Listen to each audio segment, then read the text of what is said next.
Bien, muchachos, para los que no lo había saludado, que tengan buenos días y va a ser un largo fin de semana, entretenido. El martes, acuérdense que el martes es feriado. El día de hoy toca el ensayo de tracción indirecta. Ya, el ensayo de tracción indirecta, Giovanni, ¿en qué consiste? Es básicamente poner un disco en una mordaza ¿Ya? y comprimirlo. ¿Ya? Y como es un disco, ahí se hace la tracción indirecta. Entonces, lo que se espera es como que se parta por la mitad. Perfecto, ya. A ver, les voy a mostrar ahí, ahí se ve. ¿Ya? Ahí tienen una mordaza, ¿ya? Esa mordaza se construye ya de acuerdo a una cierta norma. Es una norma europea, se llama UNI, no me acuerdo el número específicamente, ¿ya? Una UNE, es una norma europea española, ¿ya? Donde decían cómo se seteaba la mordaza. Entonces, la función que tiene la mordaza es que esta mordaza distribuye los esfuerzos, o sea, la carga, sobre este ancho que tengo aquí, ¿ya? David, la norma establece que estos discos que tú fabricas desde una probeta, ¿ya? Tienen unas ciertas dimensiones, y esas dimensiones, ¿entre qué valores y qué valores fluctúan? El Hola, espesor en profe. este caso. Sí, el, está un disco circular que tiene una relación de espesor-diámetro entre 0,2 y 0,75. Perfecto. Ya. Generalmente acá en el laboratorio nosotros usamos 0,5. 0,5 veces el diámetro va a ser el espesor de este disco que tengo acá, u otros discos que andan por ahí. Ya, fantástico. Héctor, cuando tú haces el ensayo, ya tú colocas la mordaza, colocas el disco dentro de la mordaza. ¿Y dónde colocas la mordaza? En una prensa, algo que la apriete. Ya, perfecto, en una prensa. Ya, y esa prensa tiene unas ciertas características. Lisbeth, ¿qué características son estas? La de la prensa, para este ensayo.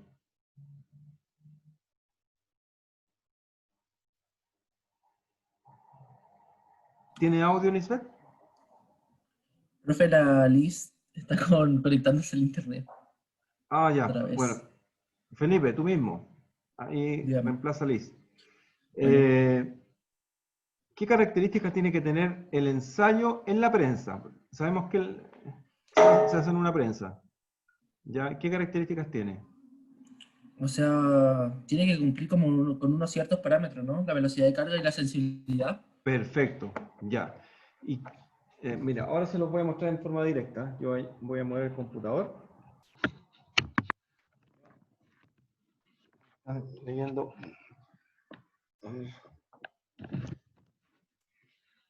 Que terminen de anotar y yo les voy a mostrar los parámetros.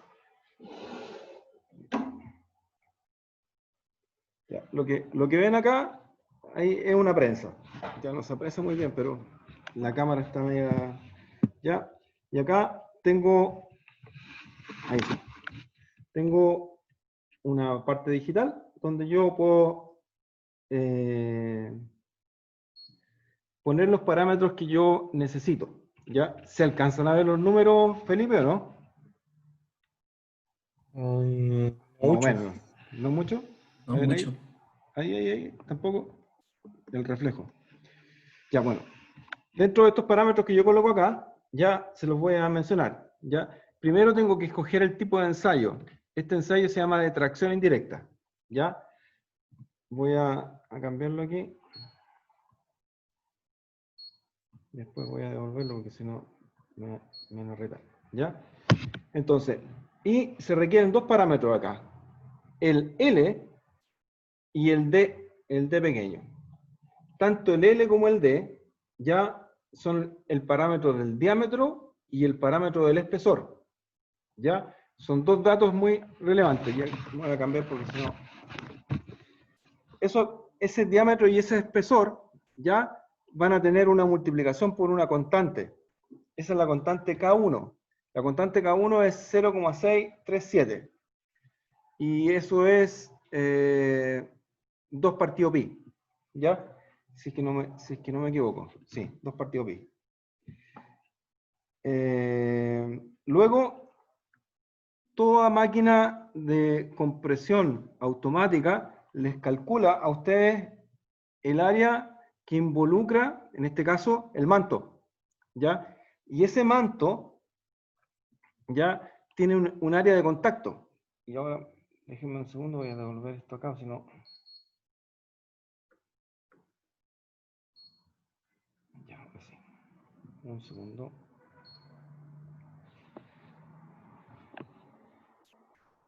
¿Está listo ahora? Entonces aquí se lo voy a explicar con una mordaza en vivo. Podemos ir a la presentación un ratito más. ¿Se fijan? Tengo esta mordaza. Y esta mordaza tiene una forma como de lentejuela, ¿sí? Una lenteja, ¿ya? Pero tiene una razón de esa lentejuela, ¿ya? Entonces, se fijan esta mordaza, si yo la abro, tiene un espesor que corre de aquí a acá, ¿ya? Y esto está sobrepuesto aquí. Si ustedes se fijan, esto queda acá y queda atrapado en esta posición. Y ahí queda, en este caso, la probeta, ¿ya? Entonces, tengo el diámetro, tengo el espesor, ¿ya? El otro dato es la sensibilidad y la velocidad de carga. La velocidad de carga tiene que ser una velocidad pequeña para que haga el ensayo. Y esa velocidad pequeña, Martín, ¿de qué valores estamos hablando? ¿La velocidad con la que se pone la Sí, carga? sí, exactamente. La velocidad de carga se mide en megapascales por segundo. Ay, sí, megapascal por segundo, la que he visto era... ¿No era 0, algo? 0, No, sí, 0,05, 0,035. No, ya, 0,05 y 0,35. ¿Eso? ya. Esa es la velocidad de carga, efectivamente. Ya, nosotros en el laboratorio trabajamos a 0,05. ¿Ya? Entonces, Mr. Iki es tu nombre, ¿cierto? Sí, profe. Ya. Iki, tenemos esta velocidad de carga, ya, y vamos a insertar este disco, lo vamos a poner dentro de la mordaza y eso lo vamos a poner dentro de la prensa, ¿ya? Pero, por ejemplo, lo que están viendo acá es un granito.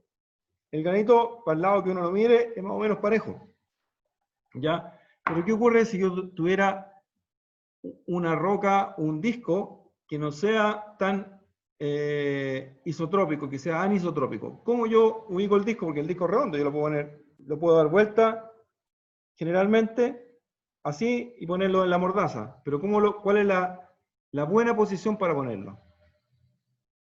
¿Qué se te ocurre?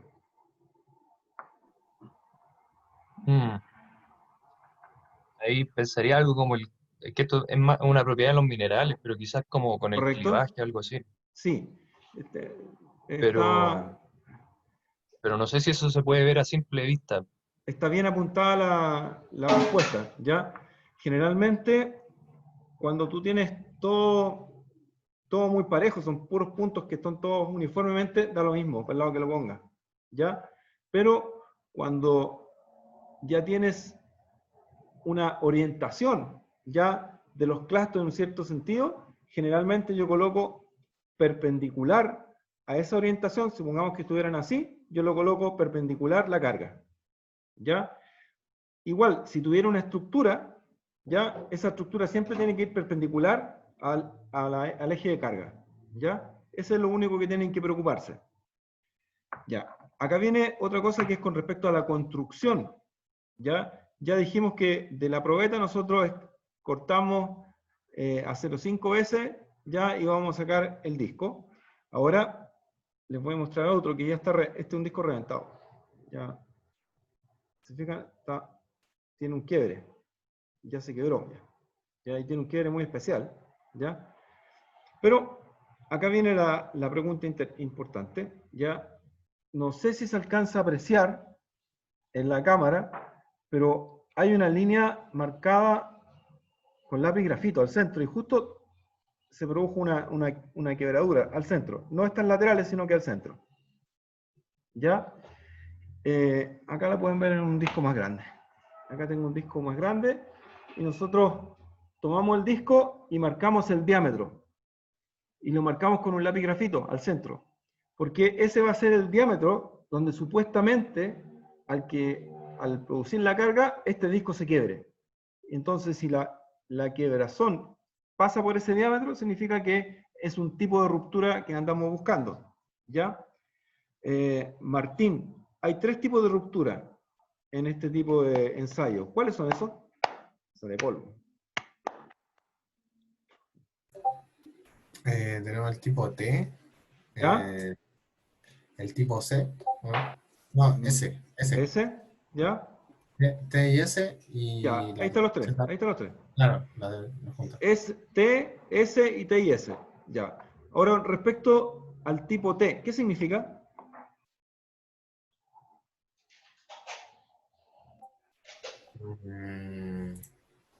Que falla por tensión. Ya. En inglés, tensile. ¿Ya? Claro. ¿Y S? ¿Qué significa? Supongo que sería la que falla por cisaille, sí. Por cisaille. Correcto. Cisaille en inglés significa shear. ¿Ya? Sí. Y TS es tensile shear. ¿Ya? Claro. Entonces, voy a buscar un par de discos que tenga fallado por cada uno de ellos. Un minuto. Tengo el tiempo.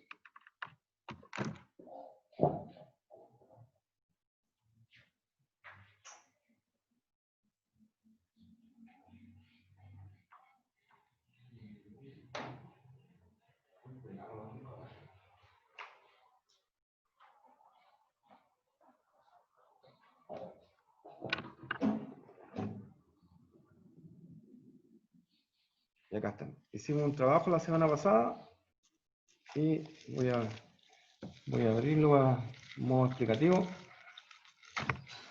y voy a mostrarle una especie de un disco. ¿Ya? Pero voy a tomar este. Este está acá.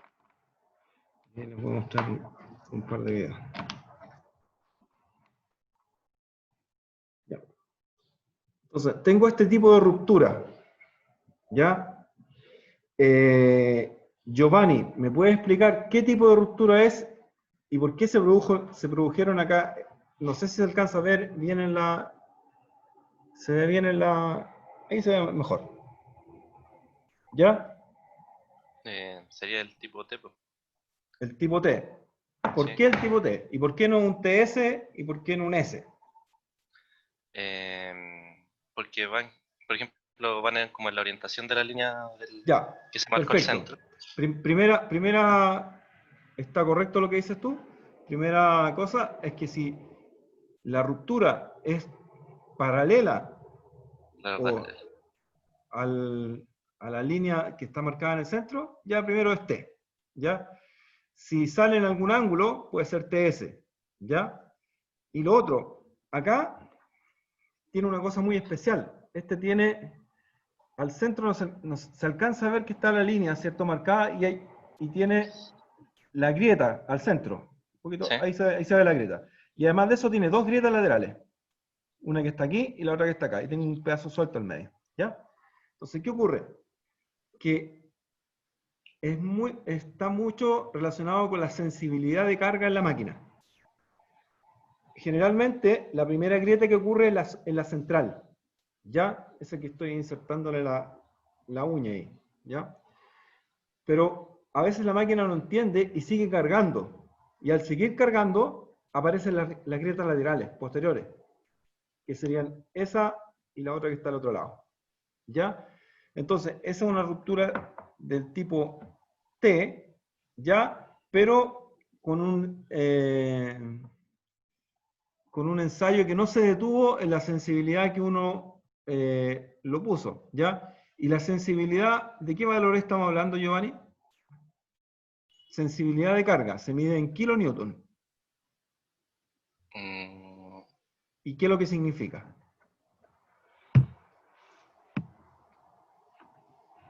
No, ahí no recuerdo, profe, de cuántos kilonewton era la sensibilidad.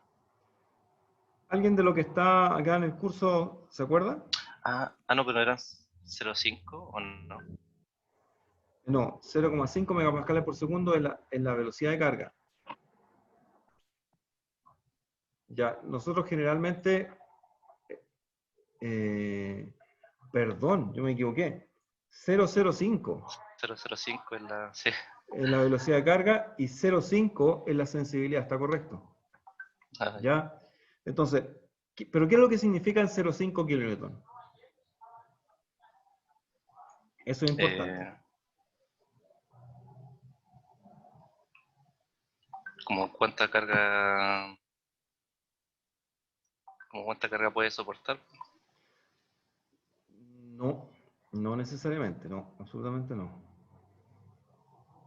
O sea, ¿dónde tiene que detenerse la máquina? Claro, Con ese- pero hay una razón de ese 0,5, ¿ya? La sensibilidad tiene una razón. O sea, y eso es como que lo más importante para entenderlo.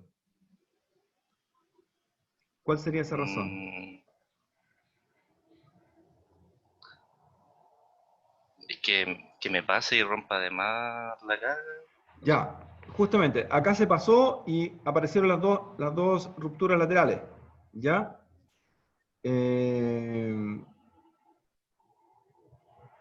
Pero, no, a ver, ¿cómo te lo explico? Mejor lo voy a explicar directamente, ¿ya? Si yo coloco una sensibilidad de 10, significa que entre una medida y la medida que viene, posterior, ¿ya? Si la máquina encuentra una diferencia de 10 kilonewton, se detiene. ¿Ya? Si yo coloco una sensibilidad de 0,05, ya significa que entre la medida anterior y posterior, si la máquina encuentra alguna diferencia, se detiene. Y me explico. Por ejemplo, esto es una máquina de compresión. La máquina de compresión está cargando, y un momento la probeta estalla, ¿ya? Pero la máquina sigue cargando. Entonces, en esa fracción de segundo en que sigue cargando, no va a encontrar resistencia. Entonces, si estaba cargando a 100 megapascales, a 500 kilonewton, ya la medida que viene, posterior, ya va a ser 0. Y hago el delta entre 500 y 0, es 500, o sea, se paró automáticamente. ¿Ya? Y generalmente, como el ensayo de tracción indirecta son valores muy pequeños, ¿ya? Entonces, estoy cargando a, no sé, a un valor, a ver, 10 megapascales, 25 kilonewton, ¿ya? Y empiezo a cargar, la probeta rompe, pero esto tiene una mordaza, y la probeta sigue estando ahí. Y si no está bien ajustada la sensibilidad, la puede seguir cargando, ¿ya? Por eso se produce el doble quiebre, ¿ya? Entonces, otro punto que yo necesitaba comentarle es que las mordazas están realizadas o están hechas para que exista un ángulo de contacto entre la curvatura y el círculo, en este caso el disco. Mientras se estandarizó que el ángulo de contacto debe ser 8 grados. Ya ese es el estándar de la mordaza, ¿ya? Pero se han realizado algunos estudios y no sé, Felipe, yo no sé si tienes tú por ahí, dentro de los papers que yo entregué el semestre pasado, uno que hablaba sobre los diferentes ángulos de contacto en la mordaza, para entregárselo a ellos. No sé, tendría que buscarlo.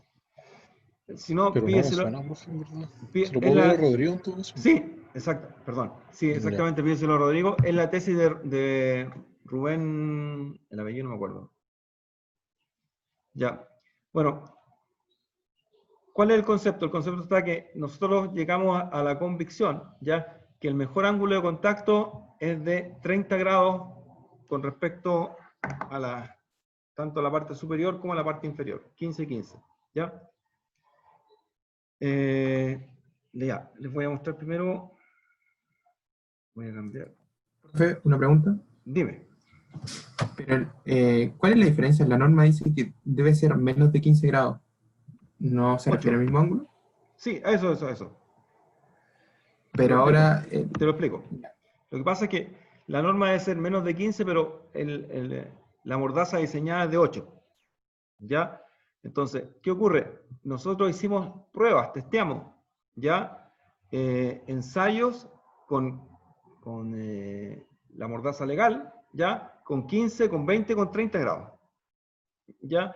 Porque, ¿qué ocurre? Que a medida que tú más abrazas el circulito en este caso, Rubén Carrasco era la persona, a medida que tú más abrazas el circulito, tú, en vez de estar haciendo fuerzas de tracción, estás haciendo fuerzas de compresión, ¿ya? Porque la idea es que tú comprimes, pero a la vez esto se expande hacia el lado. ¿Se entiende esa parte? Y aquí les voy a... sí. Ya. Un segundo que les voy a mostrar el video.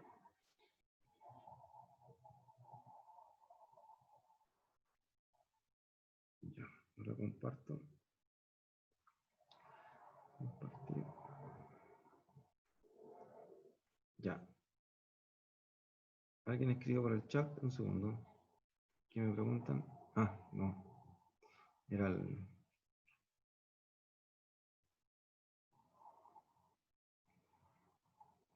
¿Están viendo el video, no? O sea, la página web. Sí, profe. Ya. Ahí va.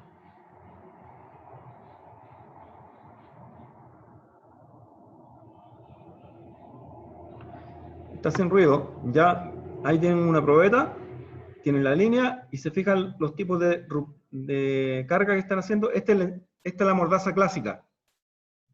¿Ya? Ahora una mordaza con 30 grados.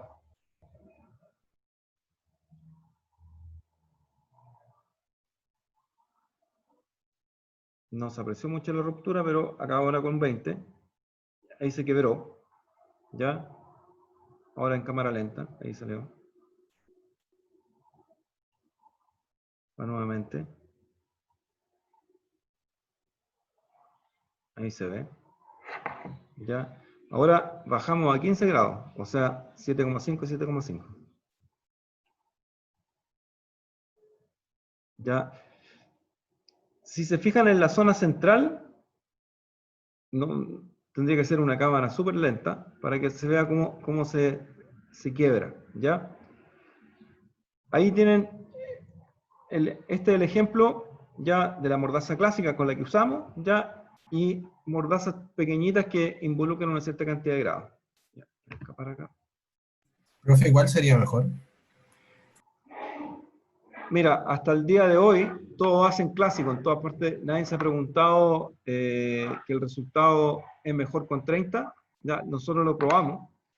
Ahora, la diferencia que existe entre uno y el otro es 1 megapascal. ¿Ya? Y acá viene una regla mnemotécnica. ¿Ya? Bastián, ¿de qué me sirve hacer este ensayo? Tiene que tener alguna... Se refiere al ensayo de tracción indirecta, ¿Sí? para obtener de forma indirecta la resistencia a la tracción. Correcto. ¿Ya? Y además de eso, también obtengo en forma indirecta otro dato. El ¿Cuál UCS. sería? El UCS. ¿Ya? ¿Y cuál es la correlación que existe entre el UCS y la tracción indirecta, Martín? No sé, no recuerdo haberlo leído en la norma, la verdad. No, no está en la norma. Yo no sé si en cátedra se lo pueden haber dicho. Entre el UCS y la tracción. No. Ya, les voy a mostrar otro que este fue tomado con un iPhone, ya, pero con una mordaza de 15.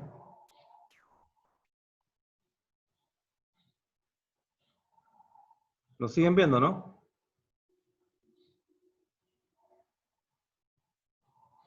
Está en cámara lenta.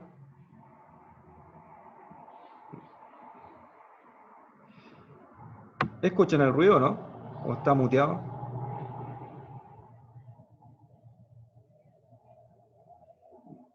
a ver si lo puedo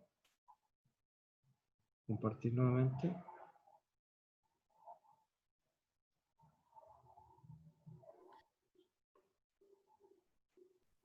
Profe, el Rodrigo me dijo que no tenía esa tesis.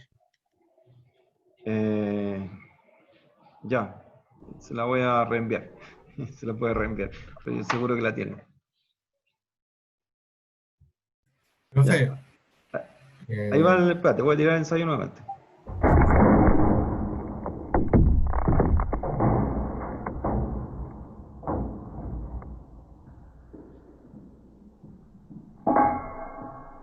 Ya, esa es para la película. Ya, ¿qué me decía? ¿Martín parece? Alguien me sí que preguntó algo. el profe sí lo dijo, revisé el cuaderno y lo dijo ayer. Era el 10%.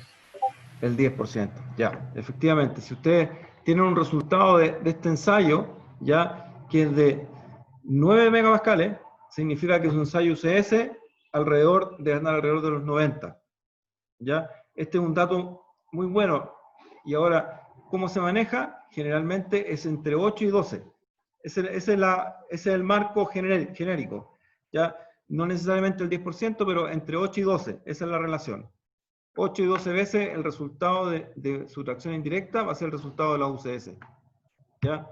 Y es comprobado. O sea, lo pueden hacer para cualquier tipo de roca y siempre les va a funcionar. ¿Ya? Super. Y ahora voy a mostrar la presentación porque hasta ahora lo he conversado todo. ¿Se me fue algo más, Felipe, de lo que siempre hablamos de extracciones? Creo que no. No, he hablado de lo de Chevron y todo eso. No, ahora vamos a llegar Con allá. la seña. Ahora vamos a llegar. Ya. Entonces. Pero no están viendo la pantalla. Siempre estoy compartiendo yo mismo. Compartir.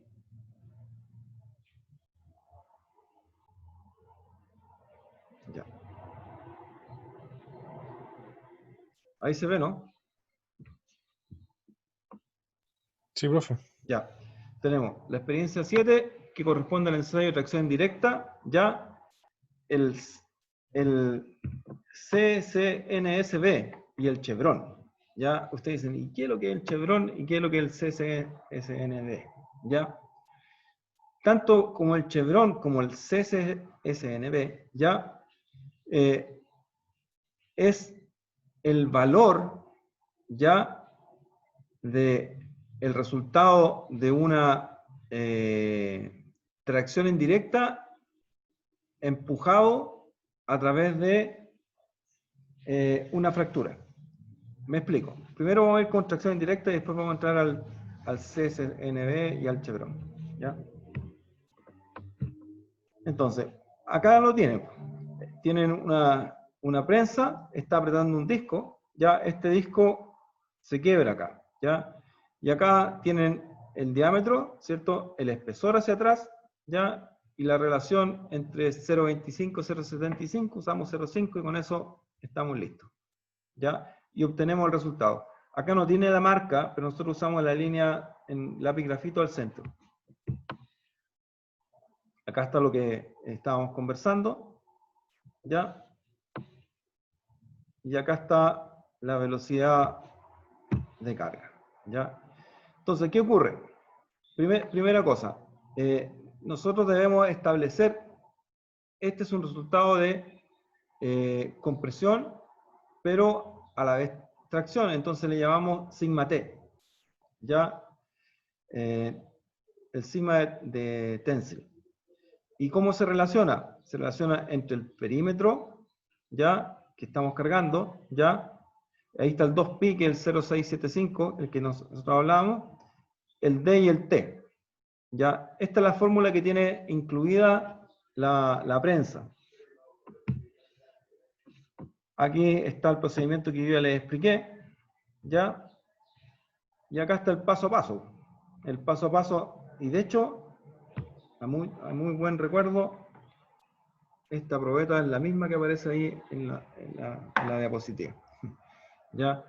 Tenemos un trozo de probeta, ya ese trozo de probeta se corta, se arma el disco se fotografía, se le marca la línea vertical, ya, en este caso, luego se ensaya, se le colocan los parámetros hasta el resultado del ensayo, y después nuevamente se fotografía con la ruptura, ya. Ese es como el procedimiento genérico.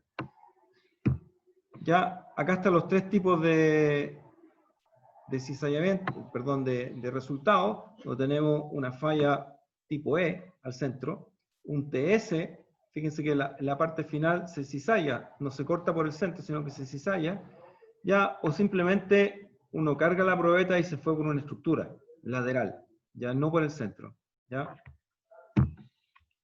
Entonces, acá hay un ejemplo, ya, de qué me sirve la atracción indirecta, o cómo debo posicionar yo una galería, si la debo posicionar con el sigma 1 arriba o con el sigma 1 lateral. ¿Qué dice don Bastián? ¿Dónde tengo que poner la probeta, profe? No, en este caso, el ensayo de tracción indirecta ya se asocia, fíjate, se asocia a los pilares, en este caso, que van en un túnel. Entonces, el ensayo de tracción, ya, generalmente es el ensayo por donde va, es la parte más baja, no es el UCS, ya estamos 10 veces el UCS por el otro lado, ya. Entonces, si a ti te pidieran posicionar un túnel, esa posición del túnel en tu cabecera o en la parte lateral, deberías tener los mayores esfuerzos. ¿Dónde crees? En la parte lateral. Bueno, está puesto en el dibujo, pero en la parte lateral. ¿Ya? ¿Y por qué? Porque ahí es donde pega más, no sé si se pega, pero ahí es donde está el mayor esfuerzo. Sí, hay mayor esfuerzo, pero hay menos daño.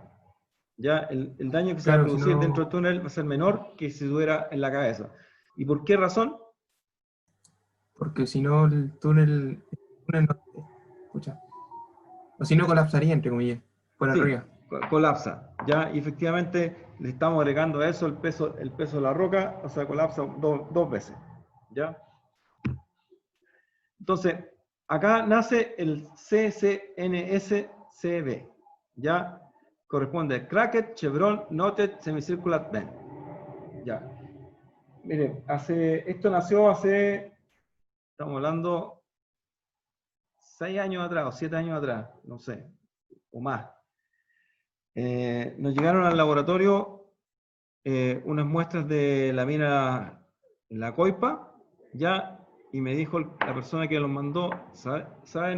No tengo muestras para hacer ensayo geotécnico, solamente tengo muestras que me quedaron como resultado del ensayo mineralógico.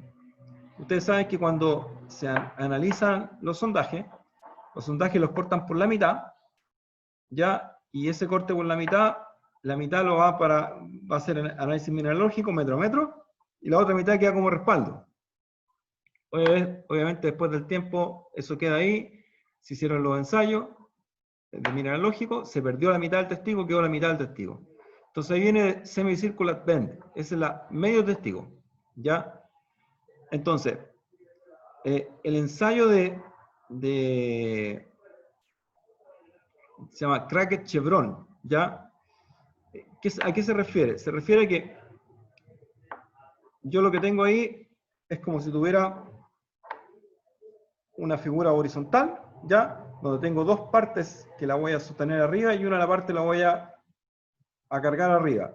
¿Qué ensayo es ese? No, nosotros no lo tenemos en mina, pero generalmente lo tiene la gente que construye puentes o la gente que hace edificios, ya, sobre las vigas. ¿Qué ensayo es ese? David.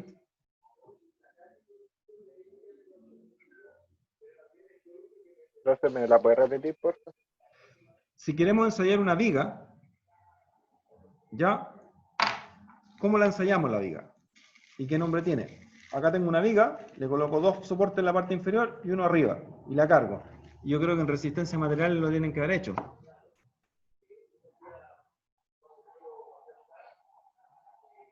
¿Cómo se llama ese ensayo?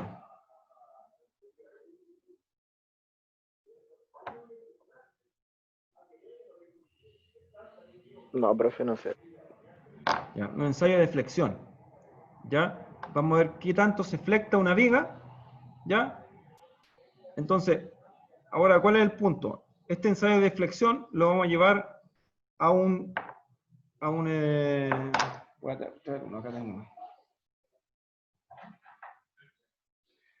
A un medio testigo. Y acá tengo un medio testigo. Ya en la parte superior, ¿cierto? Y acá tengo... Entonces, yo le puedo poner las dos cosas, la parte inferior, y lo puedo cargar. Y hago una flexión. Pero, si se fijan en este ensayo, tiene un corte. Ya, y este corte puede ser recto o semicircular. ¿Ya? Pues el semicircular llega hasta abajo y después lo hago recto. Entonces, ¿en qué consiste el ensayo? Se llama tenacidad de fractura. ¿Ya? ¿Y qué es lo que significa? Es que yo estoy induciendo, a través de una inducción de fractura, ¿ya? Quiero ver cuánto resiste. Porque si yo lo tuviera así, tal como lo ven aquí en pantalla, no tengo ninguna fractura. Y lo cargo y va a resistir en un semicírculo. Pero si yo le hago una incisión en la parte central, ¿ya? Yo lo que estoy haciendo es induciendo, porque quiero que por ahí se vaya la ruptura. O sea, por esta zona se vaya la ruptura. ¿Ya? Se cae, se quiebra y se va a quebrar por acá. ¿Ya? Y eso se llama tenacidad de fractura. ¿Qué tan resistente es la roca a una fractura inducida? Ese es el concepto de este ensayo de CCNS-SCD. ¿Ya? ¿Dónde se ocupa esto? Se ocupa a la gente en todo lo que es el petroleo, ¿ya? Cuando sacan petróleo, se induce fracturas para que el petróleo circule por esa zona, ¿ya? En otras palabras, el fracturamiento hidráulico, ¿ya? En esa parte ustedes van a ver este tipo de ensayo, ¿ya? De tenacidad de fractura. Ahí está el ejemplo, ¿ya?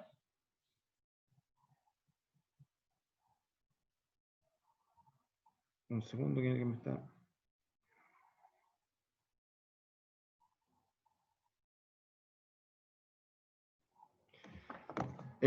donde tenemos el semitestigo, con una ruptura que es semicircular, ya tal como se ve acá en perfil, ya, y donde tienen todos estos parámetros, ya, y después lo cargan.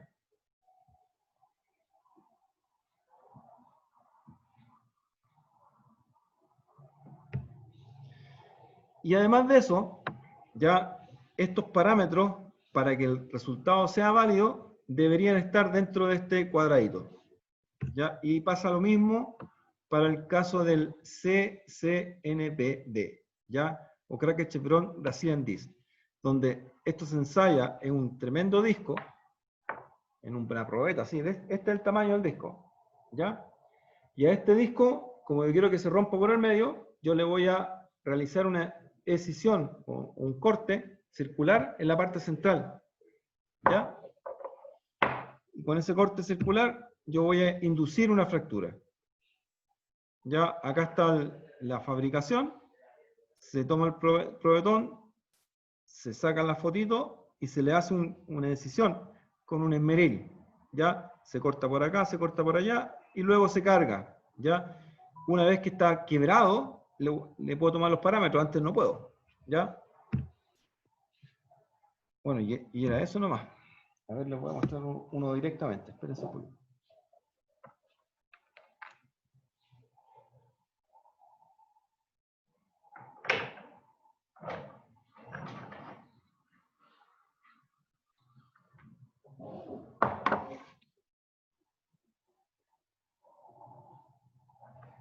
Acá tenemos, si ustedes lo ven, es un chevron, o sea, un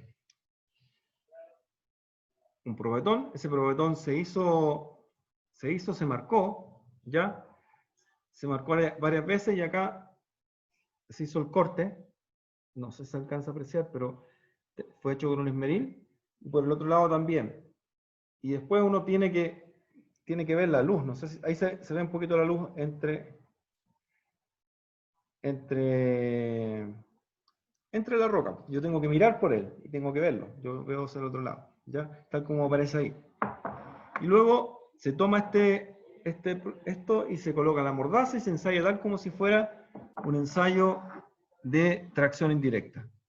Esas son las tres formas ya que tenemos nosotros para este ensayo. Lo otro y lo último, hay dos Felipe, el Felipe Gómez y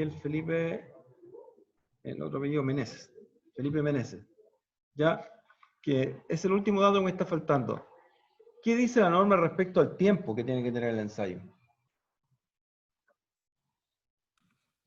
Hoy yo la había leído. Creo que era de 1 a 10 minutos, algo así, ¿no? ¿Qué dice señor Iki? Que sí, que es de 1 a 10 minutos. Ya. Entonces, ¿y por qué ese tiempo se da, piensan ustedes?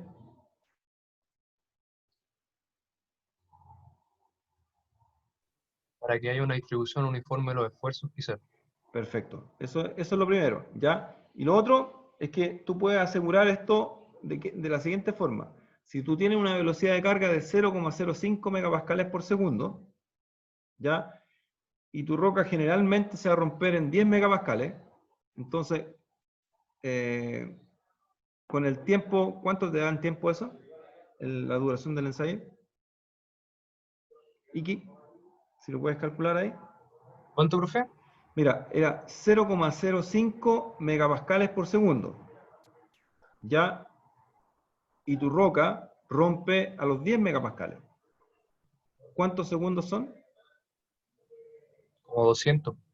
200. ¿Y cuántos esos minutos? Son 3 minutos. 3 minutos Ya. y algo. Y algo. Bueno, generalmente andan por ese orden. Por eso le estoy dando el dato. ¿Ya? Y ahora, si uno se asegura el tiempo mínimo y el máximo, bueno, ahí puede ser. Ahora, ¿qué ocurre? Cuando tengo suelos no consolidados, ¿ya?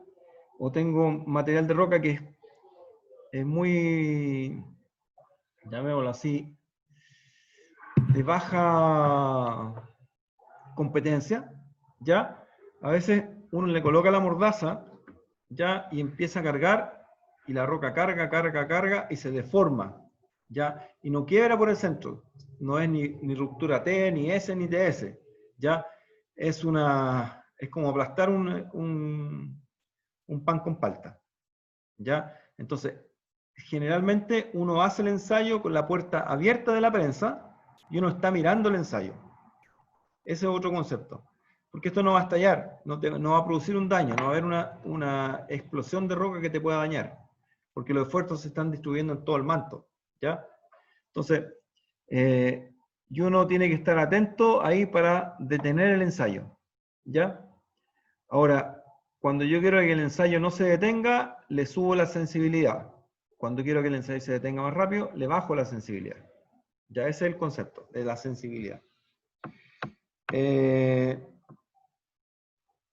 Yo creo que estamos bien, Felipe, con el tiempo, ya, y ahora partimos con las presentaciones. Profe, había un niño que me dijo que su presentación quedaba súper larga. Entonces yo Sí, le yo le dije dije que se en el pasara caso nomás. ¿Ah? Me escribió. Ah, Te ya. lo dejo. Cortarla a 15 minutos. ¿Y la cortó? Sí, a 15 minutos. Perfecto. Ya. Tú mismo parte, ¿no? Sí, supongo. Ya. Muchachos, ¿les quedó alguna duda de esta cosa? ¿Del ensayo de tracción indirecta?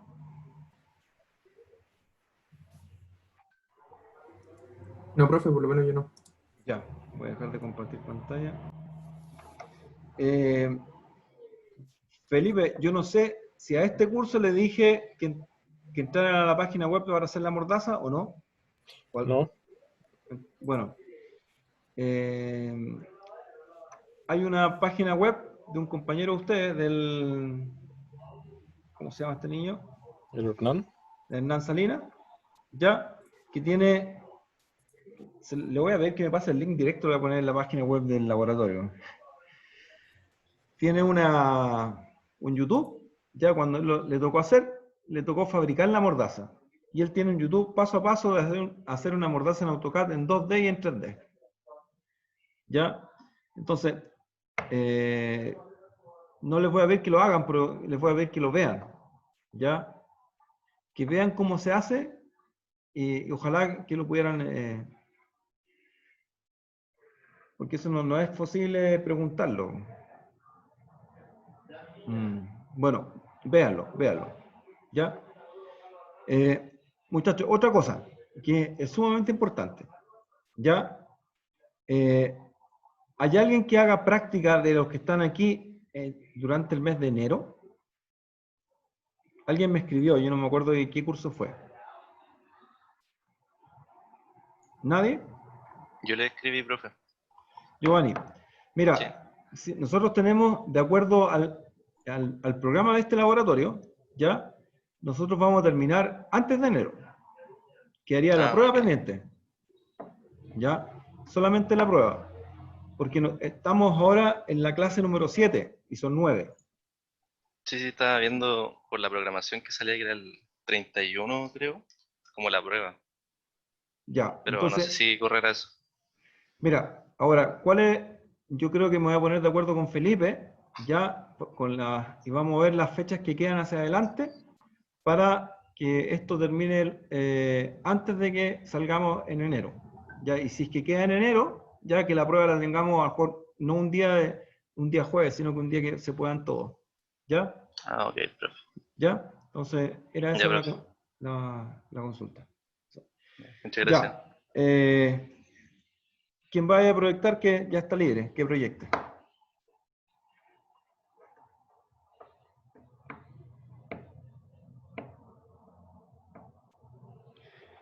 El efecto Kaiser en las rocas.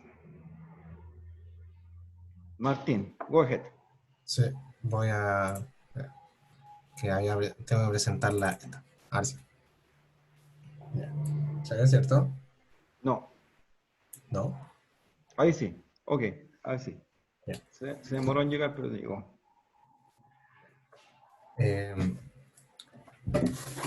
Hello, classmates and teacher. Today I'm going to present you the Kaiser effect in rocks, principles, and stress estimation techniques.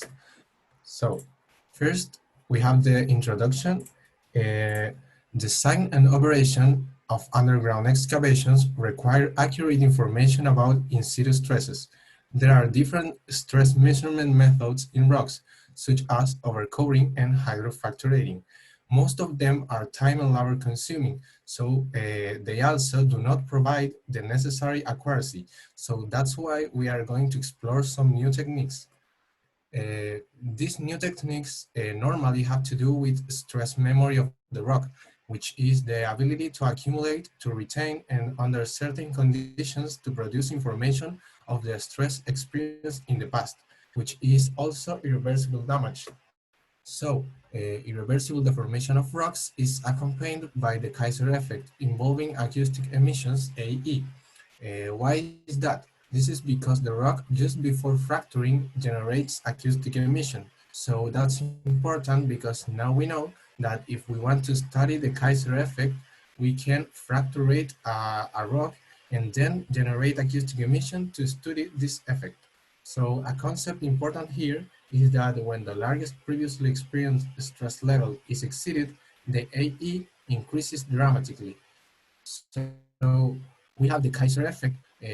We have that the Kaiser effect takes place in rocks and materials subjected to cyclic loading, unloading. And here we have the simplest case, which is uniaxial loading, unloading, increasing the peak stress from cycle to cycle. And we are going to make this graphic, which is the accumulated number of AE signals against this stress. So an inflection occurs when the largest stress level of the first cycle is exceeded in the second cycle. We are going to initiate the first cycle from here, and then we are going to increase the stress till this point, which we are going to call sigma m. And then we are going to start the second cycle from here, and it will have constant AE signals until this point, which is the sigma m. And at this point, the curve will increase a lot. So why are the emissions constant in the second cycle? It is because all the AE that can occur before reaching the largest stress are already in the rock memory. So we have to note to the next slides that the rock memory disappears with time. There are some important questions that we have to solve. First one is that what stress level is memorized by rock under cyclic uniaxial compression, the largest, the last, or the longest? And also how the paleo stresses affect, how can stresses that were made million years ago affect the results that we are going to have today? And finally, how does factors such as time delay, heating, and water saturation influence the Kaiser effect? And many more questions that I can't show you because I have to sum up all this information from the paper. But now we have basic experimental result or some factors that can affect these results, which are first the indicator of Kaiser effect, processing of EA curves. When we see the curves, the Kaiser effect can be more or less pronounced. Best case, there are no AE signals before reached the previously largest value of sigma m. So this is the best case, the best and the simplest case, but this is not the case that we want, because in a laboratory we want a real case. So this case is not so important. It's more important these other cases that we can have, such as the activity is present below the memorized stress sigma m. Why can this happen? Because of the frictional movement along existing cracks. And what we have to do? The Kaiser effect can be recognized as an inflection on the curve. So we are going to approximate the curve by two straight lines with bilinear regression. So here we have the two straight lines, and in the point which these two lines intersect each other, it's going to be called the sigma m. And we have another technique, which is calculate the curvature of the curve, and then the stress value corresponding to the maximum curvature is assumed to be the Kaiser effect stress. Now we have the factors that can affect, such as rock type and geological test. We know that in brittle rocks, the effect is best pronounced if the preloading stress does not exceed the stress value at which dilatancy begins. And also, if we exceed dilatancy threshold during the preloading, the Kaiser effect becomes less clear. We have ductile rocks, in which the Kaiser effect is well pronounced both before and after the dilatancy onset. Now we have what stress level is memorized by rock under uniaxial compression. We have this simple situation in which uniaxial loading unloading increasing the peak stress from cycle to cycle. The Kaiser effect takes place in each cycle at the stress value equal to the peak stress of the last cycle. And this is also the largest stress value reached in the recent loading history of the rock. But we have to see, as I said before, more complex situations. This situation is a situation in which we have the sigma 1 from the third cycle larger than the sigma 1 from the first cycle, and this is biggest to the sigma 1 from the second cycle, as we can see here. So we have two situations here, the situation AB and the situation CD. The first situation is the situation that I already showed you, and we know this. It will behave like this, with the first cycle from here to here, and then the second cycle constant here, and it could be finished like here because of this sigma. And then the third cycle will be constant from here and will increase from the sigma m point in which the Kaiser effect is. So now we have the second situation in which we gave the rock time delay, and the rock can recover its memory. So we are going to do the first cycle from here to the sigma m, and then we are going to give time to rest, and then we are going to initiate the second cycle. The second cycle will increase from here to here, and we can see that it's like the rock don't remember the largest stress from the sigma from the first cycle. So now when we are doing the third cycle, this will be constant till the point of the maximum stress of the cycle 2. So from here, it will increase. So we can see two situations here in which in the first situation, we can have the rock remembering or memorizing the last stress, the last maximum stress. But in this situation, the rock is memorizing not the last stress, but the largest stress or the biggest. So, but different studies have shown that it is not possible to state that the rock memorizes the maximum stress reached during recent stress history. It is way more complicated. It depends on the time interval between cycles and duration of the load application during preloading. And also we have that for paleostresses, studies have shown that the Kaiser effect seems more likely to indicate the maximum stress in more recent history. So now we know that the paleostresses are not introducing change into our results nowadays. We also have the influence of time delay, water saturation, and heating. Increasing time delay will decrease the quality of the Kaiser effect. And this decrease obviously depends on the type of the rock. Water saturation has a severe influence on the Kaiser effect. The worst condition for the Kaiser effect observation were if the specimen was heated between cycles, or if the second cycle was performed on a wet specimen. And finally, a temperature of only 80 to 100 degrees is sufficient to completely eliminate the Kaiser effect. So that means that we have to take some cares with these situations. Now we have the influence of the loading rate. A recent study has indicated that the use of Kaiser effect for estimating in situ dynamic loads may be questionable. It is because the loading rates in laboratory are obviously not the same as the in situ rates. And the effect of rotation of principal axis, which I think is the most important because we do not usually know the direction of the sigma 1. And when an angle exists, the Kaiser effect is extremely high sensitive. So in UCS direction of the specimen from the in situ sigma 1 axis should not exceed 10 degrees. So this means that if in UCS an angle of more than 10 degrees exists, we won't be able to see a Kaiser effect. So now we have results of theoretical models that was demonstrated that uniaxial reloading is not able to detect general stress histories applied in laboratory. And also different simulations confirm the high sensitivity of the Kaiser effect against the non-coincidence of principal axis. We have the practical application for stress measurements. We have two major techniques. The first one is test in a laboratory and retrieve the specimen. And the second one is load the rock in situ with a rock jack or a pressure meter placed in a borehole. So we are going to talk about the steps of the first one. First, we have to retrieve the core from in situ. Then subcores oriented in different directions are manufactured from the cores, at least 6.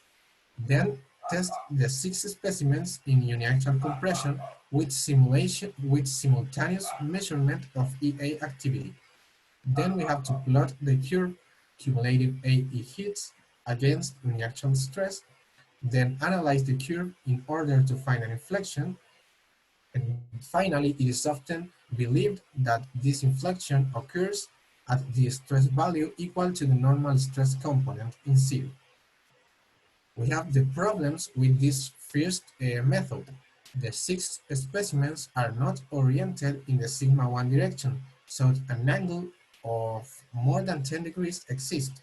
And also, really, the Kaiser effect in uniaxial compression is not even the in situ stress. So we are not calculating the real in situ stress. And This means that there is some uncertainty and lack of understanding about what actually is measured by the Kaiser effect. But then we have the borehole technique. A borehole is drilled in the rock mass where in situ stresses are to be determined. Second, a loading device equipped with an AE transducer is placed in the borehole at the point desired. This device can be a pressure meter or a rock jack. It depends on the rock. The borehole walls are loaded isotropically or directionally.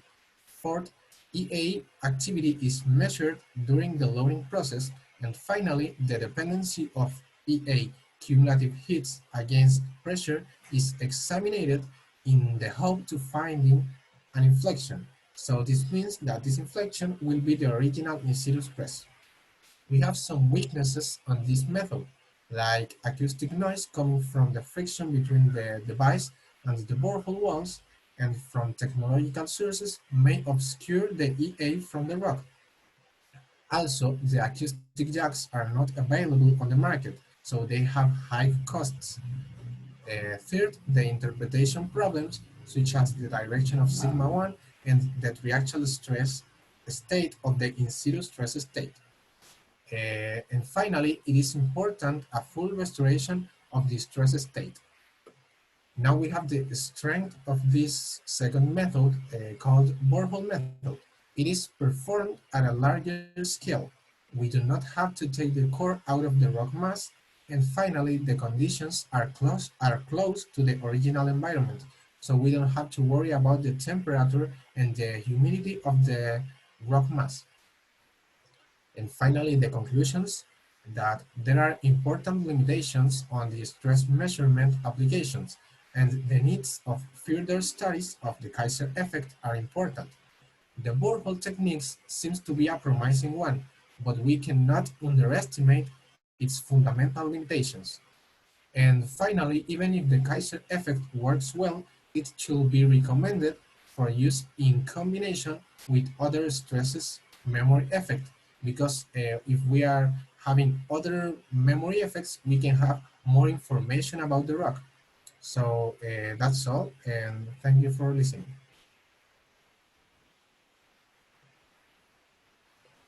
Eso sería todo. Profe, estaba muteado por si acaso.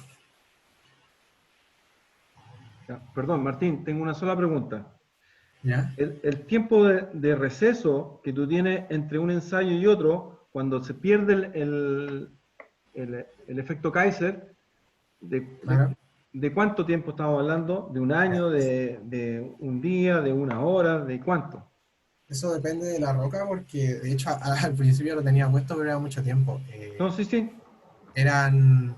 Hay rocas que a las 10 horas ya tienen como alto decrecimiento, hay rocas que a las 1000 horas ya recién empiezan a crecer, y hay otras que han sido probadas con tiempos de hasta 300 días y aún no, como que no llega a un decrecimiento del efecto Kaiser. Entonces, en verdad, depende más que nada de la roca.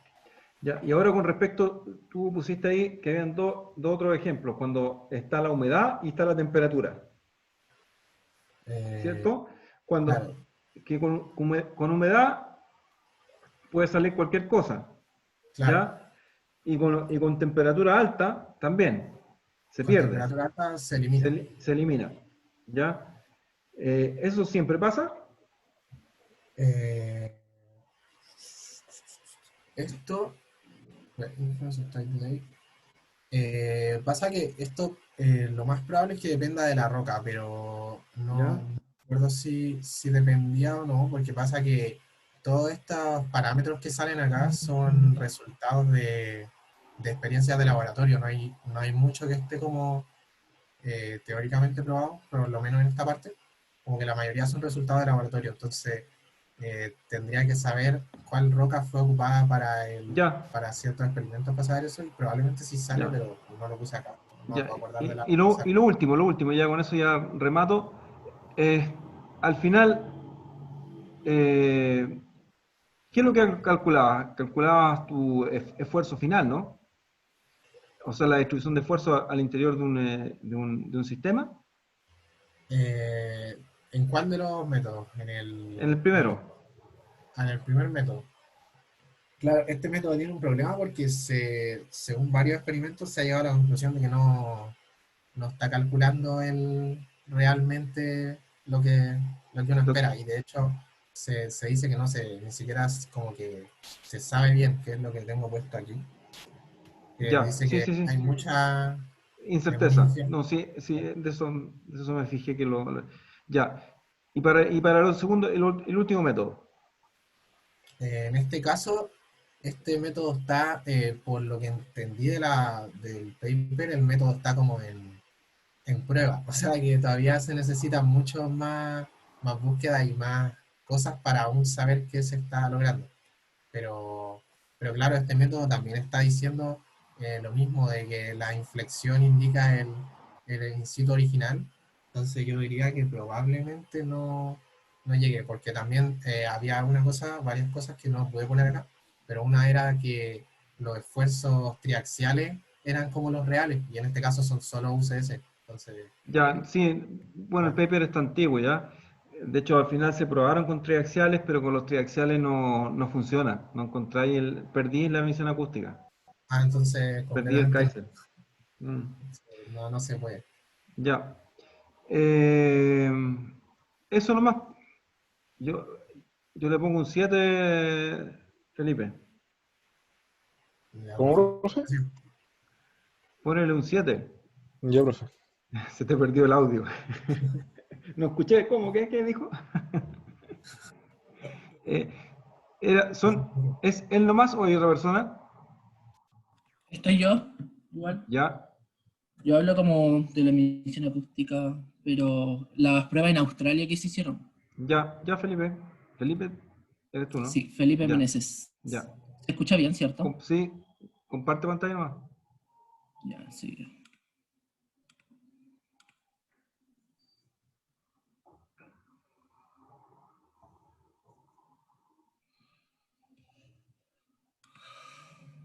Enseguida no encuentro el power. Acá está.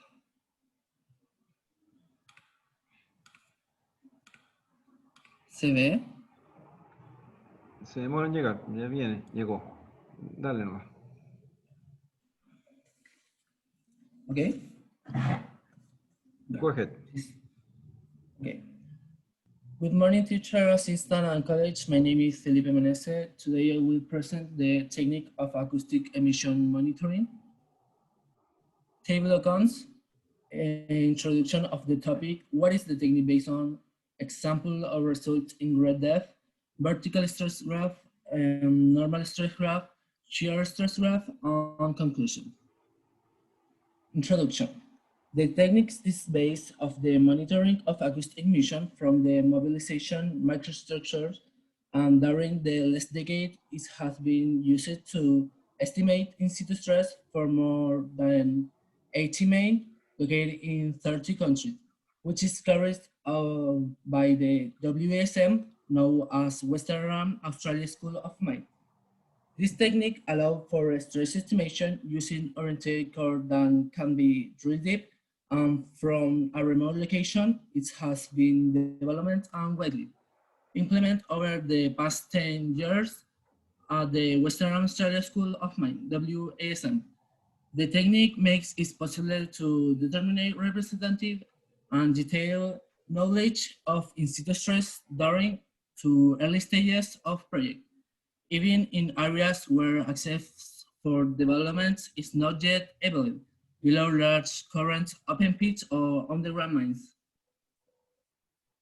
Okay. What is the technique based on? It is based on of the monitoring of acoustic emission from the mobilization on microstructures under uniaxial loading along 6 independent orientation and subnuclei taken from the orientate master nucleus. Referring to image, the methodology detects a maximum stress previously applied when loading a rock stem to a point where substantial increases in acoustic emission activity experienced. This must be taken into consideration that it must have been selected from an area previously in equilibrium gravitational of tectonic load.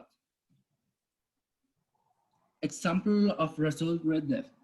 Now examples will be shown which are more or less from the last decade taken by WASM. These examples are stress measurement ranging from the determination of a stress below and adjacent to exist underground mines and open pits. This image shows the location of 3 WSM measurements for future block caving operation that is planned under a current launch open pit. In the following image, you can see the number of measurements that were made. There were a total 9 measurement ranging from 310 meters to 1,715 meters below the surface from the 3 separate, different orientation. The diagram shows the main orientation of the poles and its principal stress in addition of the azimuth and deep direction. The depth magnitude of the future block caving site are also shown, also which the stress measurement result in the site were given in the term of vertical stress. Comparison with other technique, when they compare it with other technique, here only scalar characteristic were recorded. That is, voltage magnitude only where the distribution vertical stress, principal normal stress, maximum depth shear stress in over 3 kilometers of the Earth through the WSM and Earth dataset. The following image shows that both datasets are distributed over linear relationship for the vertical stress given by vertical stress equal R times G times H, where R is the density of rock, G is the acceleration of gravity, and H the depth of the upper boundary. The following image shows the behavior of the normal stress, sigma 1, sigma 2, sigma 3, which show the low frequency of measurement of the tensor below 1.5 kilometers with a dispersion that increases with depth.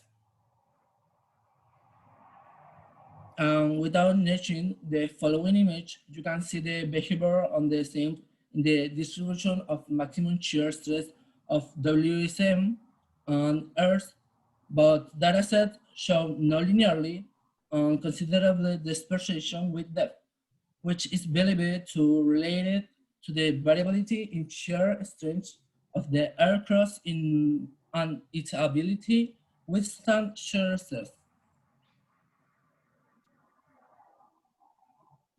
In conclusion, finally, this methodology has been developed to determine the total tension without the need for underground access among the characteristics that must be inherent. It's a low cost, and during the last decade, this method of measurement effort has been found to be very useful for planning future extension of existing mines and also during the design and new underground mines at depth. Thank you for your listening. Ya. Felipe, dos consultas. Dígame. La primera, ¿cómo hacen el ensayo y qué ensayo hacen? La emisión acústica sí, pero ¿dónde? O sea, es que lo que salía en el paper... Felipe, dame un segundo que tengo una llamada entrante. ¿Sí?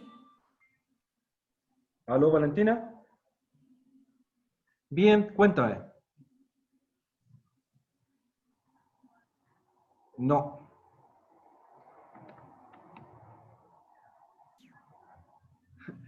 El miércoles. Porque el miércoles, el lunes no hay nadie, tomamos feriado. El martes está libre. No, ya el miércoles, sin problema. Sí, estamos. Ya, chao. Felipe, disculpa. Sí, no hay problema. Ya. Y estaba la pregunta. ¿Qué Sí, ensayo o sea hace? ¿Cómo lo hacen? o sea, primero que todo, o sea, como lo que averigüé yo, porque ocupan como máquinas para enviar ondas y determinar la emisión acústica. Este ensayo es no destructivo, principalmente. Es un O sea, tú ensayo decís, espérate, tú decís que perforan 1700 metros y mandan una máquina para abajo. no perforan. Son emisiones acústicas solamente, se ocupa para antes de la preminería. Sí, pero Entonces, es ¿cómo lo un hacen, ensayo po? no destructivo. Eso lo tengo claro, pero ¿cómo lo hacen? ¿Sacan un testigo o meten la máquina abajo y le colocan velocidad? O sea, ¿Y cómo lo calculan? Es la otra historia. ¿Cómo lo hacen y cómo lo calculan? ¿cómo hacen una calcula? O sea, uf. O sea, yo sé que lo Porque la calculan. presentación tuya está muy bien como marco general, pero no me dice ni cómo lo hacen ni cómo lo calculan. Hacen una calcula. Sabría, o sea, ¿cómo lo calculan? ¿Sí? No sé. Yo por lo menos lo que entendí y viendo clases de teoría era que la máquina daba como la velocidad de onda y esa velocidad de onda marcaba como el estrés, el, el estrés. Entonces ahí había que medirlo, pero no sabría cómo responder. Había que tener cuidado con la memoria de la roca y todo eso, porque habían rocas que presentan memoria y todo eso. Pero cómo lo calculan, no. ¿Y dónde lo hacen? ¿Lo hacen ahí in situ? Sí, son in situ, o sea, son para esfuerzos preminería, se hacen esto. No, sí, eso lo tengo claro. La pregunta importante, ¿cómo se llamaba el paper? ¿El que te tocó? Eh, Porque no está puesto. no, no, Y los autores tampoco. se llamaba Stress Measurement from Orientate of a Decade of Result, nada más. Eh, ¿Podéis proyectar el paper? ¿Sí? Ya. Solamente la pantalla del paper o en la primera etapa del paper.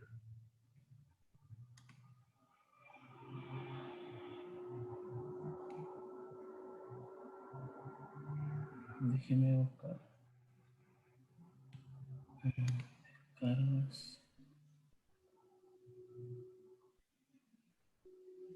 ¿Cómo se llamaba la cosa?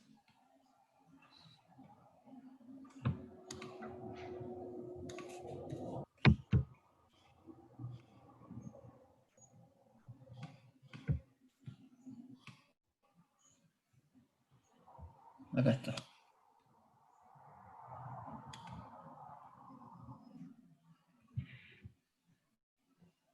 ¿Dónde está? ¿Dónde está? ¿Se ve? No todavía. Ahí parece que llega tarde ya. Ya, baja un poquito.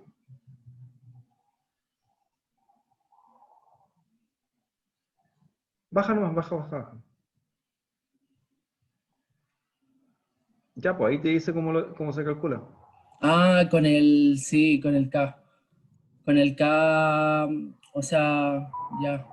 Sí, era el K que dependiendo igual, para calcular el sigma norte-sur o sigma este-oeste se ocupaba un K, que es el vertical stress del radio. Pero es Eh, que salía solamente esta imagen, este gráfico, entonces. no, más arriba, súbete más arriba. Te pasaste la figura 1, yo creo que. ¿En esta? No, la 1. La 1. La 1. ¿Esa? La 1. Creo que está más arriba. Esa es la 1. Esa. Esa es. Ahí está el cálculo.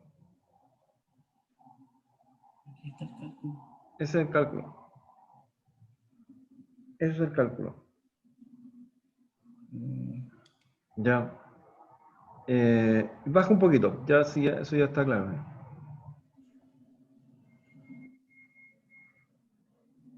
Y ahí está, en la figura 2, ¿Sí? ya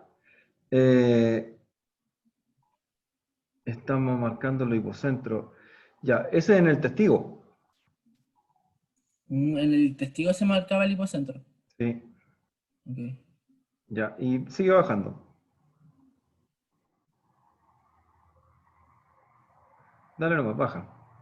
Porque ahí te está diciendo dónde sacaron el testigo. Baja ¿De nomás. acá? Ahí están los resultados. Baja nomás.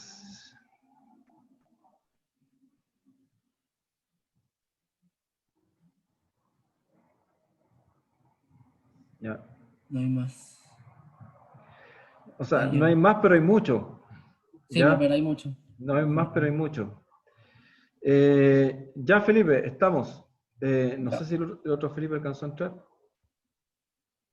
Sí, profe. Ya. Un Sinkeli nomás para don Felipe Meneses. ¿7? 5. No. No, ya. Ah. ¿Me escucha? ¿Me escucha? 5, 5, 5. Parece que le tenéis mal al otro y buena a tu tocayo. Broma. Ya, Felipe, con eso Ya, estamos profe. por hoy día, ¿no? Sí. Ya. ¿No hay más presentaciones, Felipe Gómez? No, profe. Ya Con eso estamos estamos. entonces. Yo termino.